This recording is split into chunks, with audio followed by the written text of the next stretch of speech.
Hello, I'm Gaby Mendes. And I'm Felix Kabutey Jr. You are now listening to the Talk Twenties podcast. This podcast is your ultimate guide to adult life, where we discuss, with the help of our amazing guests, all the things that we were never taught in school. Adult life can be really isolating as everyone's got their own thing going on. But remember, you're never alone. There are over 7 million of us 20-somethings all trying to figure it out. Let's unpack a new topic in today's episode. Hello and welcome to a brand new episode of the Talk Twenties podcast. Today we're joined in the studio by mental health campaigner Ben West. At just the age of 22, Ben has already been nominated and won awards for the Pride of Britain Award and the Diana Award as well. He's a really established mental health campaigner with a really incredible story.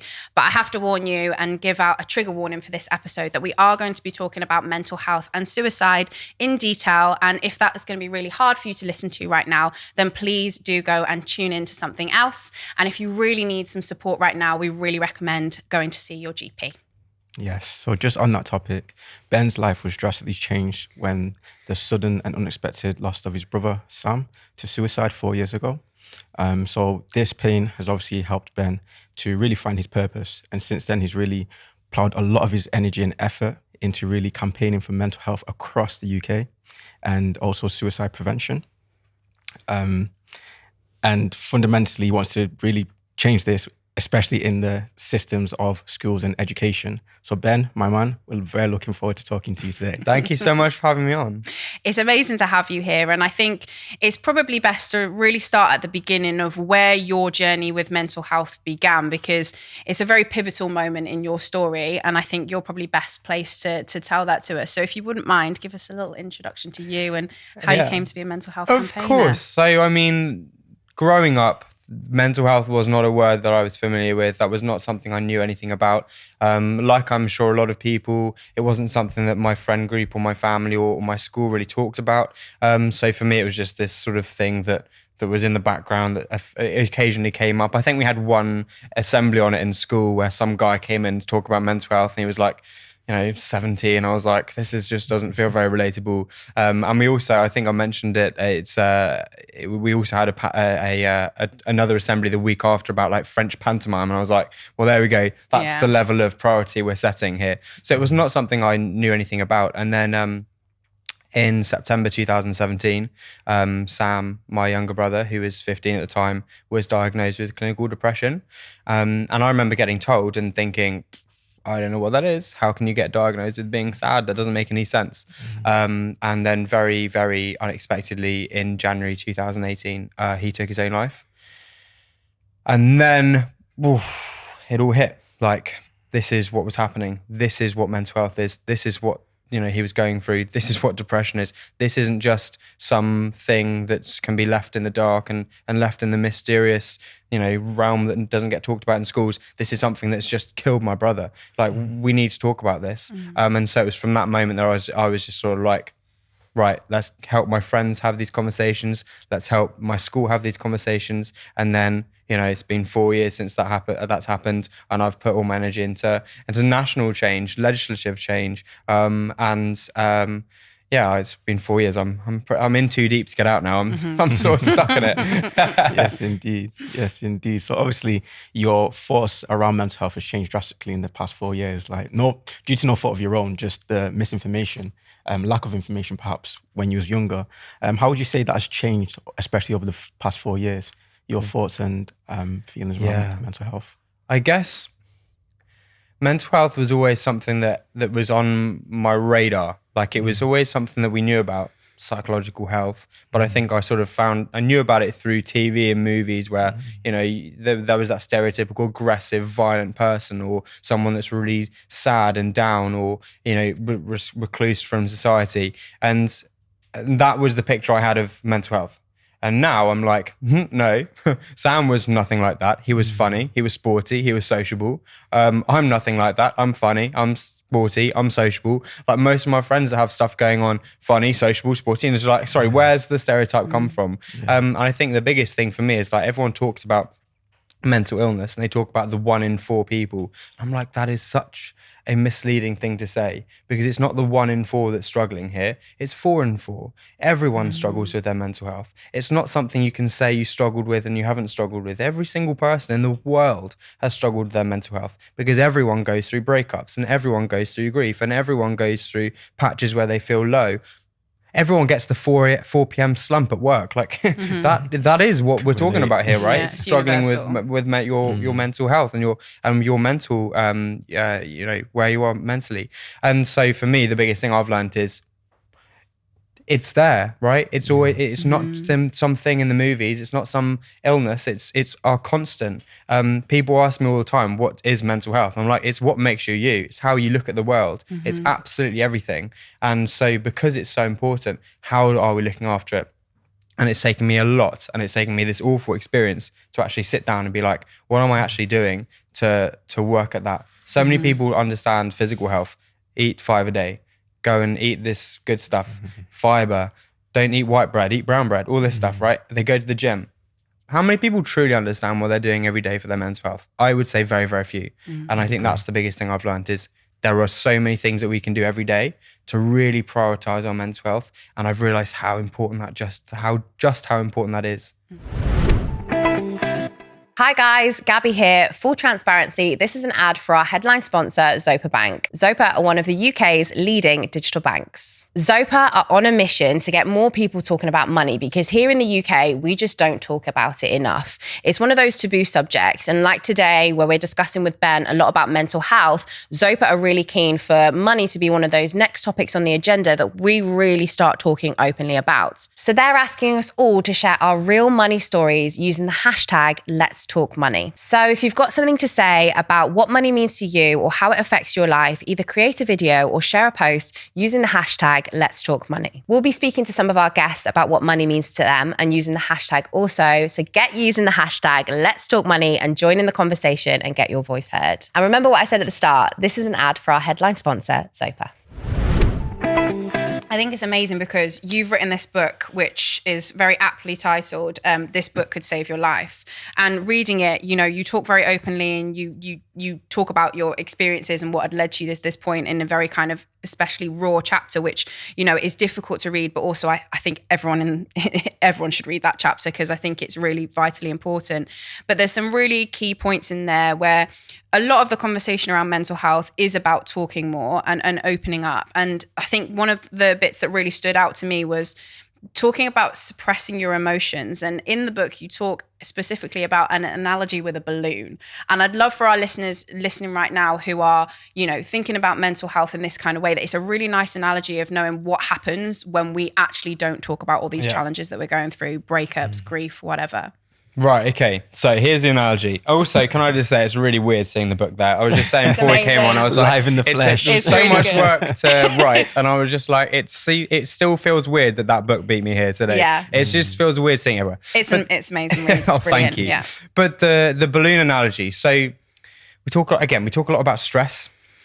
And I find it really difficult to understand. So the way I put it is, imagine in your life, every time something happens that causes you stress or hits your mental health, like we said earlier, breakups, stress, maybe you've got a deadline for work, maybe, I don't know, your pet dies, or you've got something goes on in your family, or, you know, you move house, or you go to uni, or you come out of uni, or you've got trouble at home, or you've got drama with your friends. There's so many different things happening. Every single one of them, imagine you have this balloon, right? And every time something stressful happens, you blow into the balloon. And obviously, every breath you put in, it starts to expand, right? So slowly, if you've got moved house, drama with your friends, work deadlines, maybe you've lost your job, all this stuff. So at some point, your balloon is going to be huge, absolutely huge. And we all know what happens when you do that final breath and it pops. Yeah. And that's what we see when people don't release some of that pressure. And you release pressure by going for a walk, talking to your friends about what's going on. Release, and every time you blow in, try and release some of that air from that balloon. And there's so many different coping mechanisms. We go into loads of coping stuff in the book that I found useful, like running, talking, walking, nature, meditation, mindfulness, all these different things. Every time you do that, you let a bit of air out. And then it's about trying to find that balance. And the thing I said in the book was like, right now, I love to sort of try and picture my balloon in my current situation, because I find it really hard sometimes to think, how stressed am I today? Because it's a really difficult thing to measure. But if you can sit there and sort of consciously go, or how big's my balloon, and try and picture what size that is and how much tension there is in that balloon. And I remember saying in the book, I don't know, I must have been feeling really good that day, because I was like, my balloon looks like a ball sack or something because it's so uninflated. So I must have had a good day. Yeah. But now, I mean, my balloon's probably, like a little party balloon, happy, loving life. Yeah. Full of helium, floating around. Not too bad, but just keep an eye on that balloon, because I think it's really, really important that you understand how much stress you're under, and it can give you some respect for how much you're dealing with as well. Yeah, and I think for any listener listening right now is to think of that from their own perspective. How big is your balloon right now? Like, do you need to release that stress? Yeah. Do you need to what is your situation right now? And I think having that way of looking at mental health is really a really good tool, and I've loved picking that up from the book for sure. Yeah, 100%. I love the balloon analogy. I think that's a great way, and exactly the way you explained it. And it's important, as you touched, to take those practical steps to release that stress. And people forget, you do blow into a balloon and hopefully expand it, but you can just, once in a while, just let some air out. So what would be your advice for someone who is struggling? What kind of practical tips could they take to do that? It's difficult. It's really difficult because, I can talk from my perspective. 2 years after losing Sam, I would sit in podcasts a lot like this, and I'd be like, oh, I'm really coping well. I'm doing so well, blah, blah, blah. Here's all the stuff I'm doing. And I really wasn't, it's so ironic because I was talking about it all the time. But I wasn't coping. My coping mechanism back then was pretending like nothing had happened. And people find that really difficult to understand, because I was talking about it all the time, but I would genuinely pretend like nothing had happened. I didn't go to his grave for 2 years. I didn't go into his room for 2 years. I just completely dissociated myself from that situation. And so now looking back, I'm like, it's so funny me saying, oh, I'm coping. Just because I was feeling good does not mean I was necessarily coping with what was going on. And it took actually, when I was at uni, I got into my third year, and I was doing, we spoke about it earlier, I was doing aerospace engineering, rocket science at uni. I'm so bad at maths. I am so bad at maths. And I was doing rocket science, and I got into my third year, and I was doing a dissertation on building a plane. I was like, I don't know how to build a plane. And everything, all that balloon, imagine the balloon was just absolutely huge. Yeah. And I was just like, something needs to give here. And I ended up leaving uni. And that pressure and that stress, rather, just sort of taught me how much I wasn't dealing with. It was just, I was so unwell, I was so stressed. And I guess that was the moment where I was like, right, actually, we need to start practicing what I preach, and really understand what I can do to help me. And that came to me in the form of 6 months of counselling, which was just incredible, with a lovely, lovely lady called Lucy. I started running, not running to punish myself, not running for a distance, not running to a pace or a cadence or anything, running just to get out and think. I loved nature, got back into nature, and all this stuff. But I will caveat all of that by saying it sometimes seems really, really dismissive to be like, go for a run. Oh, you've got depression, mate. Go and find some trees, right? When we're talking about general stress, walking, meditation, mindfulness, all this stuff, great. Let some air out of the balloon. Once your balloon's popped, there's no good in opening that hole, because there's no air left, right? Yeah. It's all exploded. At that point, these things are really, really good coping mechanisms, but it's really important that you reach out for professional support. And obviously, there's a whole, we can open that can of worms about the problems with professional clinical support, but that's what I try and caveat all of that by saying, going out into nature is not, I'm not going to say that's going to cure depression or cure anxiety or any of this, but it definitely can help you before you get to a point where that balloon explodes. And yeah, I mean, it's all in the book. And, I called it This Book Could Save Your Life, because I really believe that learning those small coping mechanisms and learning about these experiences and learning about how to be vulnerable and learning about how to talk about this stuff, it really can save lives. It really, really, really can. And, this just gets me into all the work I'm doing at the moment in terms of campaigning, because I'm like, you should not be learning this on a podcast from me. You should not be learning this at all. It should be from school, which is your whole point. I'm like, hey, this is all good and well, but you should not be learning this from me. at all. Yeah. I should not be the guy in this chair. You know, Yeah. this should be Matt Hancock back when he had a job, being like, hey, this is a good thing to know. Yeah. Or Yeah. your teacher, right? Definitely. Not me. And that's, I guess, from a campaigning angle, what I'm trying to do. Yeah. Definitely. I think what you alluded to there is, you know, therapy obviously being a really big part of that, you know, and kind of people getting and seeking support. I think another analogy that I really loved in your book was how you kind of looked at therapy like car washes. So I'd love you to describe a little bit more about what you meant by that, because I think it's a really good way of looking at things because there's, you know, challenges in the UK with, you know, access to this kind of support. And it's quite a struggle that, you know, it takes a lot of strength to reach out for therapy in the first place. And then if the first person that you meet, you don't gel with, that can be a really difficult thing. You think, oh, that's therapy as a whole, and that doesn't work for me. That's not going to help me out. But it actually is that there's a multitude of options, as you describe in the car wash analogy. Yes, the car wash analogy. Look, I love an analogy, and we've mentioned 2 of them here. There's lots but there's of already analogies. 2. We're not going to do any more. God, I am the promise. analogy king. When it comes to therapy is really interesting because everyone sort of, when you say therapist, the everyday person, they have this immediate thought of that's what it is. Actually, when you look at it, there's so many. There's CBT, there's group therapy, there's art therapy, there's all these loads and loads and loads of different things. And I find it funny how we all come down to this one thing. And for me, I had the first counsellor I went to was not great. I ended up feeling like I was counselling them. They started speaking to a dead relative during my thing. So this was fresh after losing Sam. No. So I was in an absolute state anyway. When this person sat me on a sofa, a bit like this, and just said, and started talking to their dead relative, and I was just like, okay, this is really strange. But did that throw you off, like completely? Did that make you think, this is my first experience of therapy? Like, what did you think about that? I was like, this is weird, man. This is been. so weird. That must have been. Although, having said that, I did get back in my car and I laughed the whole way home. I was like, in a time where I had absolutely nothing to laugh about, that was pretty good. Yeah. But it threw me. I was like, Yeah. this is exactly what I thought therapy was like. This is just weird. And it took me until getting to meet Lucy, the counsellor I had for 6 months, where I suddenly realised, actually, that was not what therapy was. That will work for some people, no doubt, but that was not my sort of therapy. That was not my sort of counsellor. Counsellors and therapists it's a very personal connection. And just like a friend, you don't go into the street and be like, hey mate, I'm your friend now, and expect a gel, right? You wouldn't do that. And it's the same sort of thing. And that gets me to the car wash, right? If you think about not working in a certain type of therapy, if you go to therapy and it doesn't seem to be working, a lot of the time, given the mental health angle, people think, oh, that's because I can't be fixed. And I'm like, have you ever gone to the car wash and put your car through a car wash and come out still dirty and gone, it's my car that's the problem, right? It's not the car. It's not the car that's the problem. And you go in to get your ticket for the car wash machine. It's like, would you like bronze, silver, platinum, platinum plus? And you're like, what is it? What is all of this And they stuff? all sound the same. Yeah, some of them clean your wheel arches and you're like, why would anyone need to do? Why is anyone looking down there?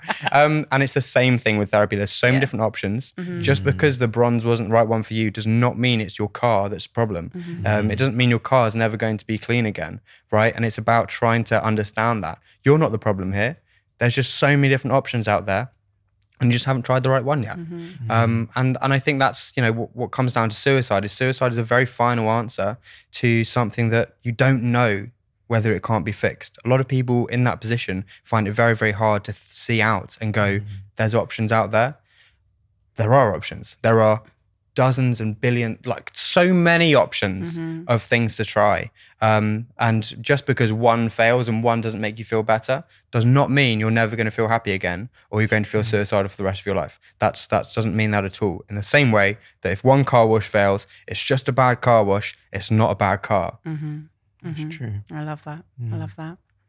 I think one of the things that you kind of mentioned there as well is like taking it back, like with therapy, obviously that might help someone obviously much further down the line. But I think one of the things I got from kind of reading your book is that initially when Sam did pass, you had a lot of messages like, I hope you are okay. I hope everything is okay with you.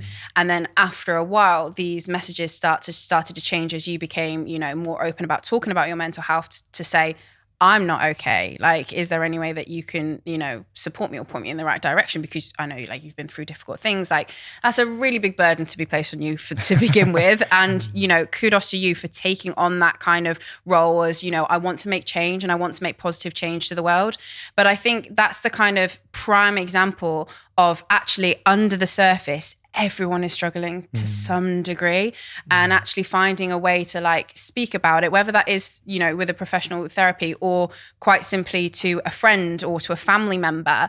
You started a walk to talk campaign where, you walked for like 10 days to get people to talk about mental health as well. And I can imagine that like these steps and therapy kind of being, one of the more professional methods of support are kind of, something that we're not taught enough about in school, and what are the options and why we should be talking about it. So for you, like, how did seeing those conversations flip really open your eyes to this mental health, I'd say crisis that we're having in the UK?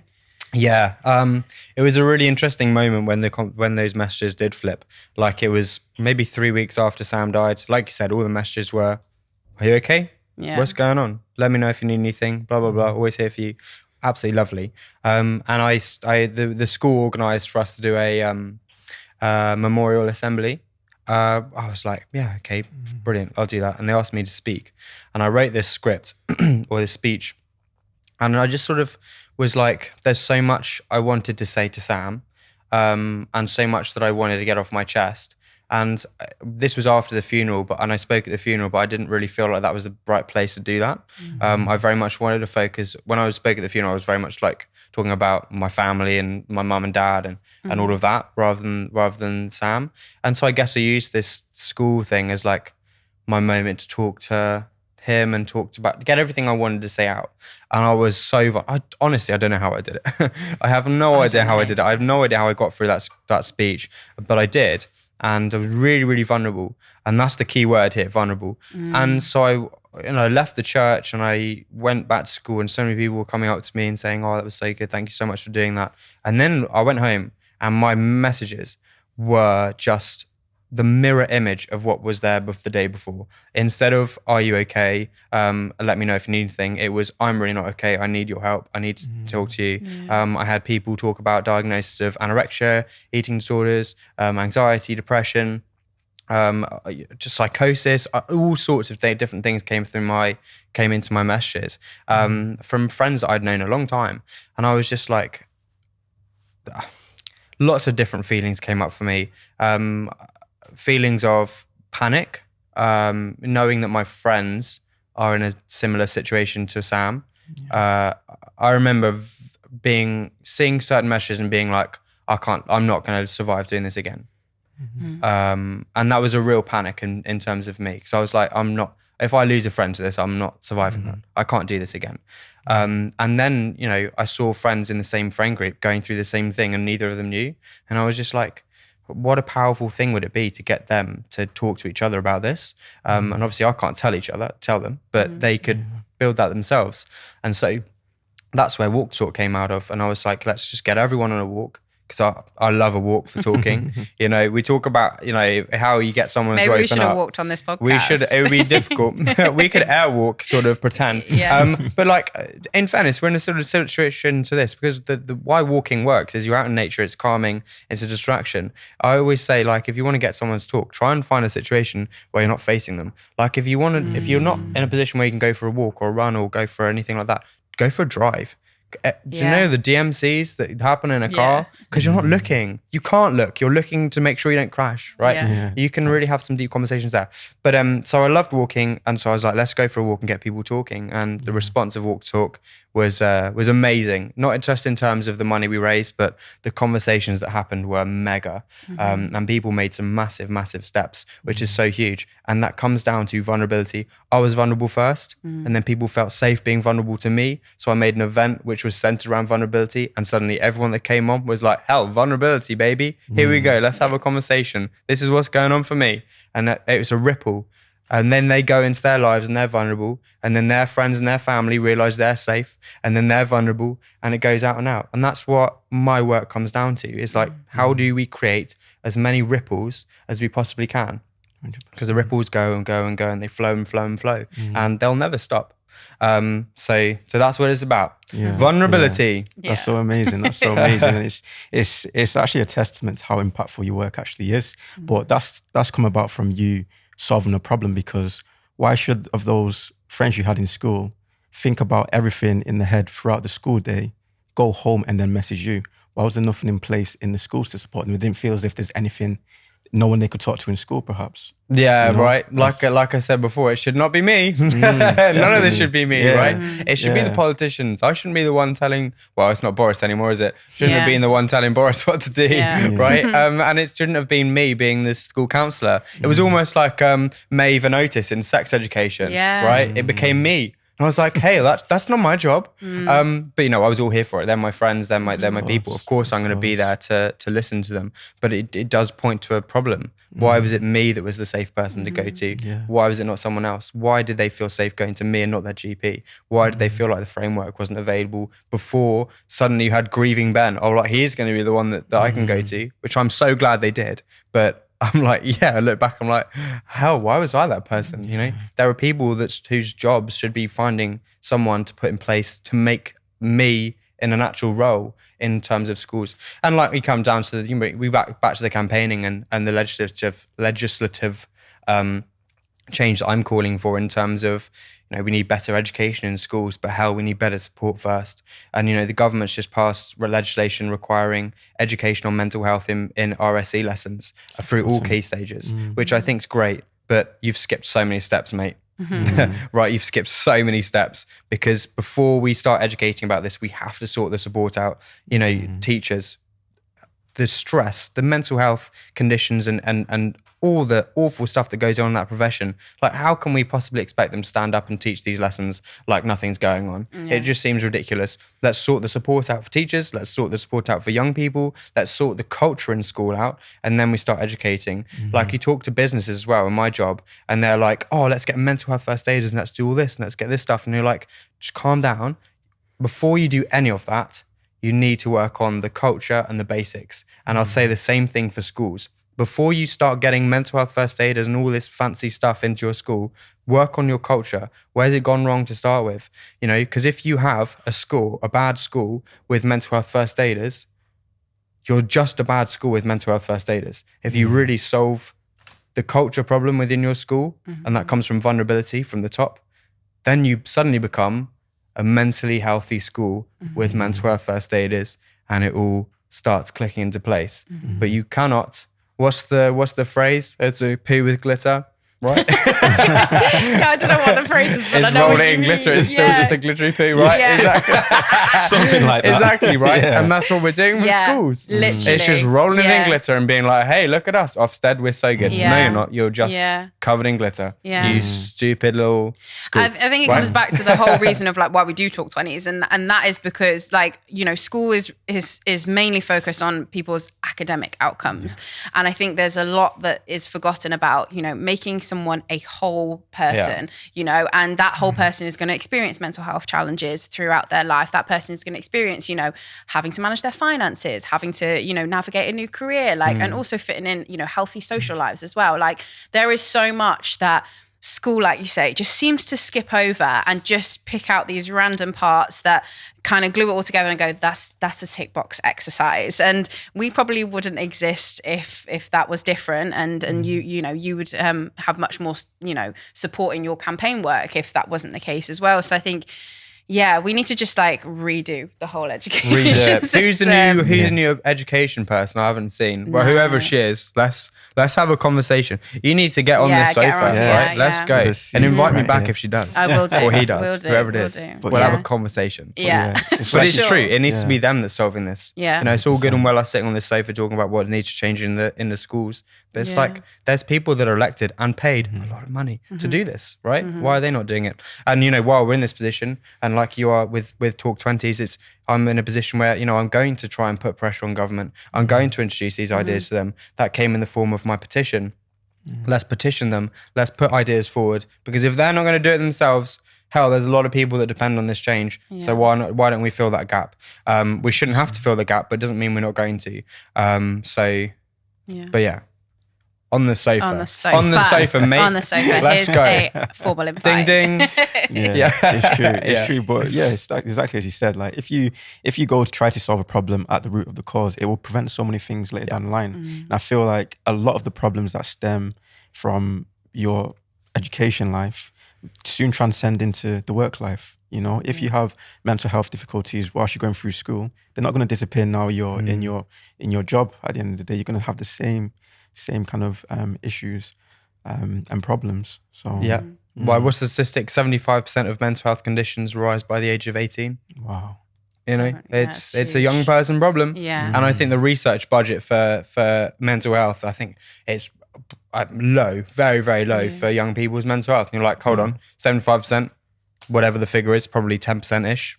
Let's say that's not right, but it's around then. Yeah. Doesn't reflect. doesn't reflect. And the commitment doesn't reflect. And then you look at CAMS, which is the segment of mental health service which looks after young people and under 18s. CAMS budget, adult mental health budget. Yeah. I mean, some NHS trusts, the budget for CAMS is 1% of the mental health budget. Wow. 1%.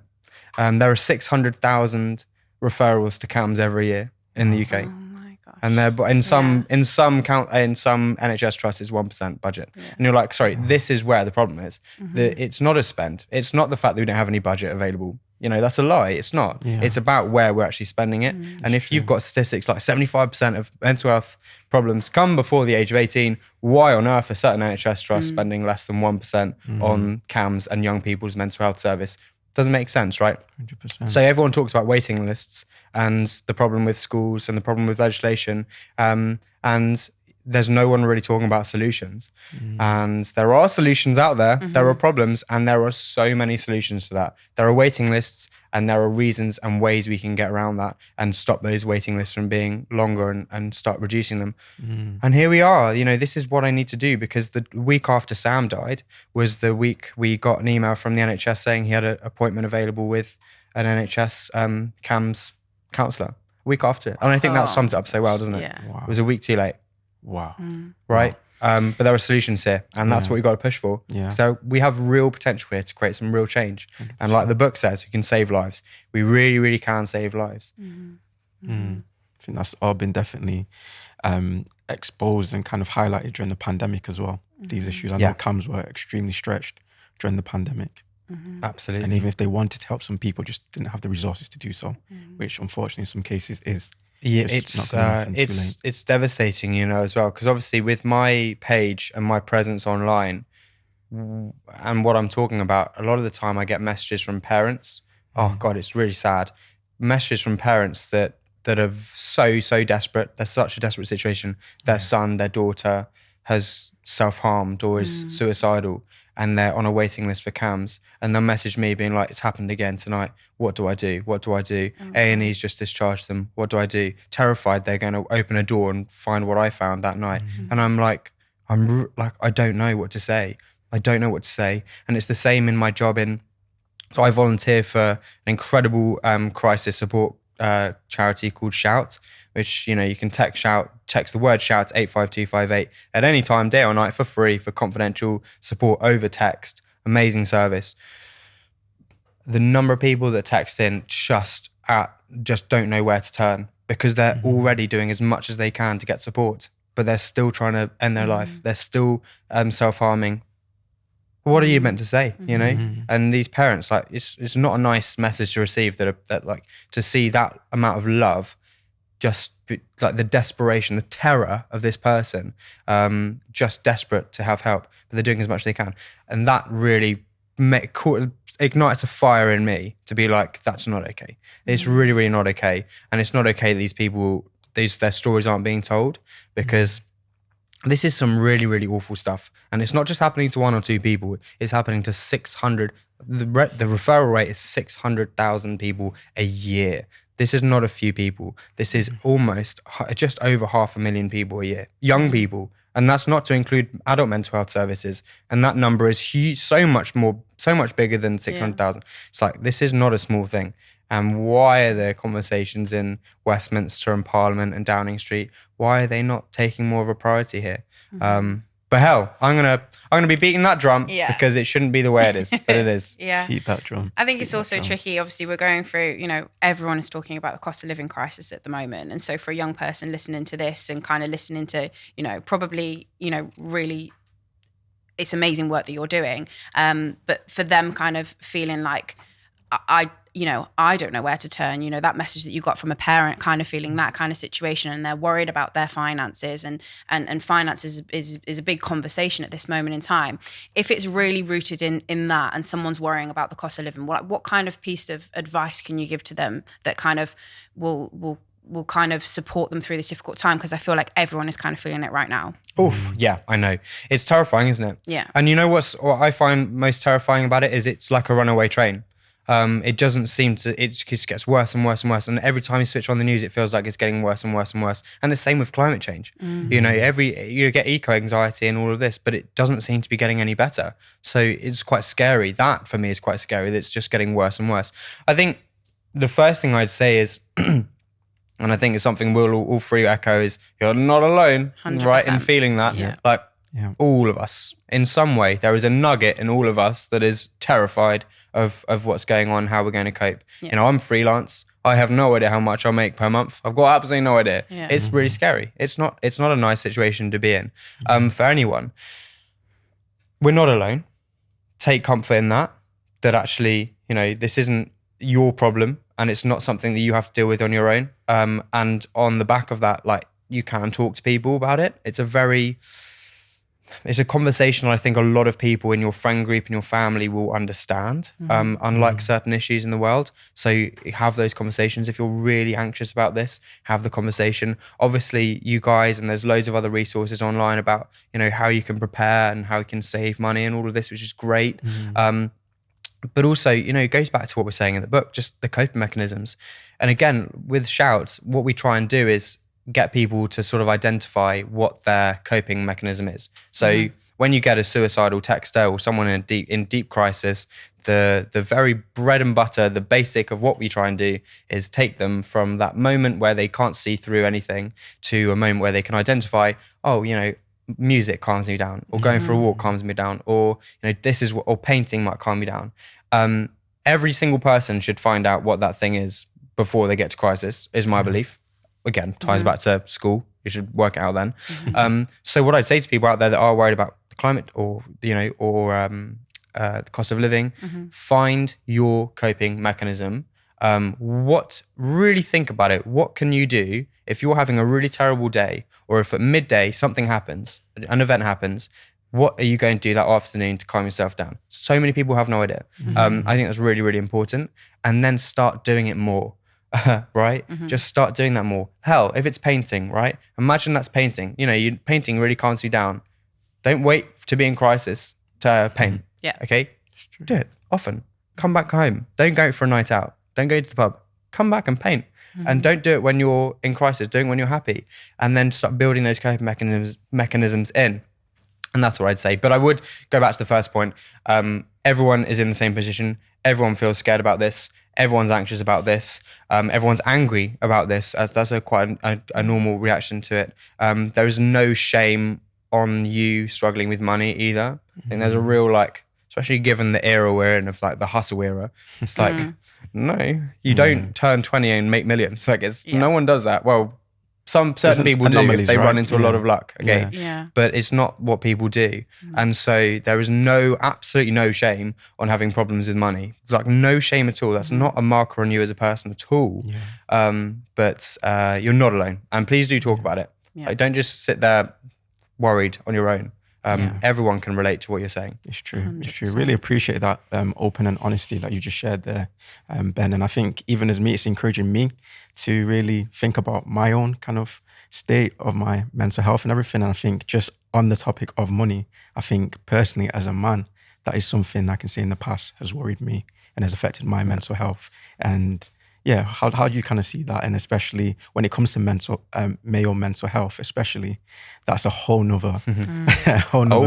Yeah, it's difficult, right? It is. It's so difficult because men still don't have the level of opening up that we're seeing in the world, right?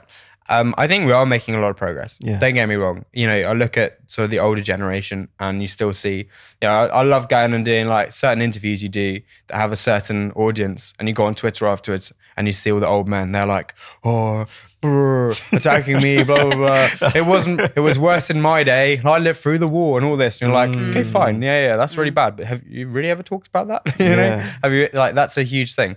And I think, you know, they were so unopen as a generation. And I think slowly we are just sort of introducing a new definition of masculinity into the world.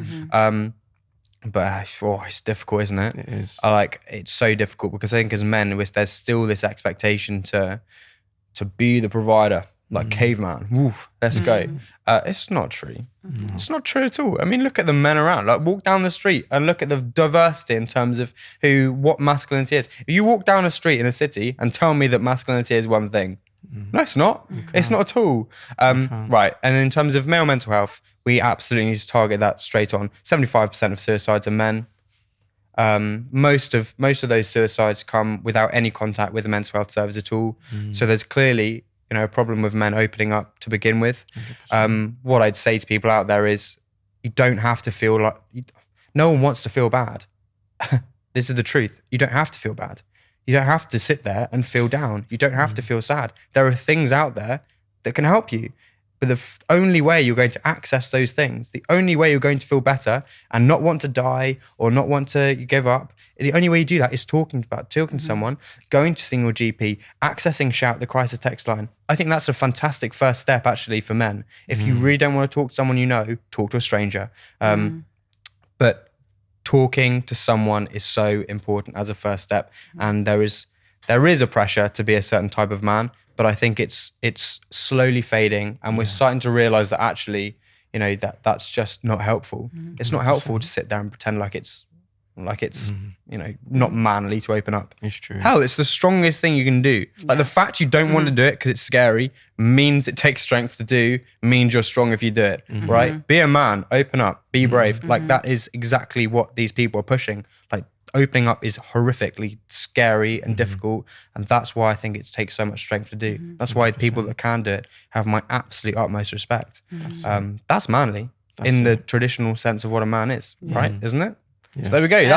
Listen up, men. Let's do that, please. I agree. Yeah. Thank I you. think it's another reason why we wanted to bring in like the male perspective to the podcast as well, with the introduction of Felix as a co-host, is because, you know, a lot of people feel, you know, a lot of young women and stuff have listened to the podcast and really enjoyed it because we do open up and talk about things that are hard to talk about. But we wanted to bring in that male perspective as well, so that, you know, you and everyone understands that like everyone should be talking about these things. Like it's not just females, it's not just men, it's everyone. You know, we all need to be having these conversations, and that was a really key thing in terms of, you know, Felix coming on board as well. Because mental health doesn't discriminate, right? So that's exactly why everyone should be talking about it. Absolutely. So we wanted to dive into a little bit more, you know, talking about your 20s in general. We have some questions that we ask every guest that comes on the podcast, and the first one we always like to ask is, you know, all of us make loads of mistakes in life, and they're just part of like being in your 20s. You're bound to make more mistakes as you kind of first step out into adult life. But I think I'd love to understand like one of the biggest lessons that you've ever learned that came from fucking up basically and having a big mistake, and kind of you really realize that that's something that went incredibly wrong. But mate, I learned a really big lesson from that. My 20s started with a massive fuck up, or what I consider to be a massive fuck up. I actually started 20s with by dropping out of uni. I'd done aerospace engineering, like I'm terrible at maths, by the way. And I got to third year and I was like, hell, I can't do rocket science anymore. I don't know how planes fly. And, you know, not only was that a huge financial commitment, but the expectations of going to uni, getting a degree, like my whole life, that's the path that tells you. And then suddenly I was sitting at home, and I just broke down. It was awful. It was not a nice evening, and I quit. And I wrote the email and suspended. And it would be very easy, and I did for a long time think that was such a massive failure. And part of me, you know, I fail? Yes, I failed my degree, of course. That's how I see it now. But what it's taught me is really what I actually want to do in life. Like everyone, especially in this like hustle era, everyone's like, oh, go and make money, get a good job, go into the work in finance, blah, blah, blah. And what that failure has taught me really is like, what do I actually want to do? Like when I'm on my deathbed, and this is pretty deep stuff for Talk 20s, you know, hopefully I've got quite a long time before that happens. But when I'm on my deathbed, what am I actually going to be proud of? It's not my bank account, is it? Right? Yeah. And I think dropping out of uni and having that time to really reflect on the priorities of my trajectory, where do I actually want to go? What do I want to do? I realized I don't really care how much money I make. I don't care about that at all. And as long as I have enough to live, okay, then that's fine by me. What do I actually want to do? What I've been doing. I love it.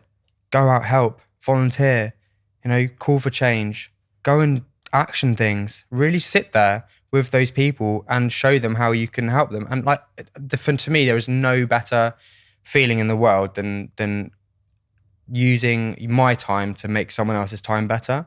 And that's why I called this book, you know, this book could save your life, because that's really what I want to do. You know, when you save someone's life, you don't just save one person's life, you save a whole collection, you save a story. And for me, that is the biggest bonus, right? No amount of cash bonus at Christmas could ever even come close to touching what that feels like. And I guess dropping out of uni just made me realize like, that's what I want to do. And so I started freelance and I started doing this stuff, working with companies, doing this broadcast stuff, writing a book, because that's what I want to do. That's what makes me feel good. And I think a lot of people out there probably need to ask the same question. Is like, what do you really want to do? Do you want to make shed loads of money? It's fine if you do, but know that you're probably not going to get much fulfillment out of that until afterwards, right? But work out what you want to do, because a lot of the time, well, for me, certainly, it's not a cash check at the end of the month. I don't really care. So true. It's so great to hear you speak on these things, and it's so clear how your passion fuels your ambitions. It's so clear. And with that ambition in mind, would you say that there is anything holding you back at all to achieve what you want to achieve? Or is there anything you're currently working on trying to improve to help you get to a specific destination, which quite clearly isn't necessarily monetary gain? Yeah, it's an interesting question, because I think a lot of people would sort of look at life as like a constant work in progress. And it's quite a difficult mindset, because the way I look at it is like, as soon as you get into the work in progress mindset, then you're pretty much, you're going to die as a work in progress. And I think you need to get comfortable with who you are and what you're doing. And so many people, I mean, look at gym memberships and all this stuff, and the reason people go to the gym. I mean, like I said earlier about running, like I don't run to lose weight. I don't run to get fit. I don't run to get better times. That's nice when it happens, but I run because I absolutely adore being out and thinking, having that space. In terms of stuff for me that I'm working on in terms of my mindset for that, I think this hustle culture is really quite difficult to get through. And it's not necessarily changing me, but it's changing my relationship with that narrative of like, if you work 24/7, you will not work, right? That's it, okay? And all these people being like, wake up at 4, go for a run, go to the gym for 3 hours, then do 17 hours of work, and then go to the gym for another 24 hours, and then have a protein shake. And they're like, no, because you all end up in hospital. Yes. And that really infiltrates. And so I've been working on getting a lot better at being able to balance my time, take that time away. And look, I talk about mental health all day. So I'm not an expert at me yet. I'm not an expert at looking after my mental health, but it's definitely, like I say, a work in progress. But also, we're not work in progresses. We are human beings, and we're perfect the way we are. So don't consider yourself a work in progress for your whole life, because you'll die a work in progress, and that's not fun at all. So work on your relationship with various societal narratives rather than something about yourself. I love that. Well, Ben, it's been amazing chatting to you. Like, so many interesting topics there. And I feel like I could have talked to you, or we could have talked to you for like 3 days. It's been, we've barely even scratched the surface, but so much of this information is in your book. And I think it should be compulsory for every, let's get this on the English curriculum. Ben, who doesn't love English, on the English curriculum would be amazing. But I think it's just really, really important that everyone takes the time out to really learn and educate themselves on this, because it will change your life in the future. And if it doesn't help you with your own mental health, you can definitely pass it on, like you say, as a ripple effect respect to those around you who are also struggling and having a tough time. So thank you very much. I'm assuming we can get it in all good bookshops. In all good stores. Amazon's probably the easiest. But also, I'll just say, like, if you don't want to read my book, there are so many out there. Please read one. Yeah. Like, please. It's like, it would make a massive difference to your mental health and your whole life. Genuinely. If it's not mine, I don't care. Read one, please. Yeah, definitely. That's great. Well, we always end the podcast in the very same way, and it's to look back at 20-year-old Ben. I know you mentioned him and he dropped out from university, but if you could meet him for a split second and give that 20-year-old Ben just like one piece of advice, what would you say to him? Oh, wow. Actually, the final chapter in the book is basically this. And I think it's about know your power. I think especially as a young person, and you get this in all sorts of situations, you know, whether you're in a corporate environment or in life, know your power. Like I've met Prince William, I've met the Prime Minister, I've been in Downing Street, I've been in Parliament.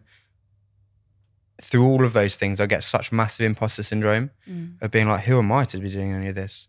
And I guess for me, it's like, I'd go back and be like, you are the person that needs to do this.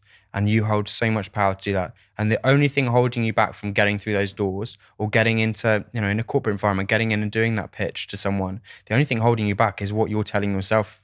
And, you know, the imposter syndrome is really difficult, especially when you're in those sorts of rooms. You're like, why am I here? In boardrooms, like, why am I here? What do I have to say? You have a lot to say. The only reason you're thinking that is because you're assuming you don't have anything to say. Yeah, you hold a lot of power, Ben. So don't hold back. Go full throttle like you did in the uni days. I love it. I feel like that's a pep talk for us all. So thank you so much, Ben. It's been amazing. Thank you, guys. A big thank you to you, yes you, for tuning into this episode of the Talk 20s podcast. We hope it inspired you in some way and popped a little pep in your step for this week. Make sure you subscribe, leave a review, and share this episode with a friend. It means a lot to us to have your support. We also love hearing your stories and suggestions. You can reach out to us on all socials by searching @Talk20s. Lastly, before we go, our website, talk20s.com, is the hub for all things 20-somethings. Go check it out, my people. Have a great week, and we'll see you next time.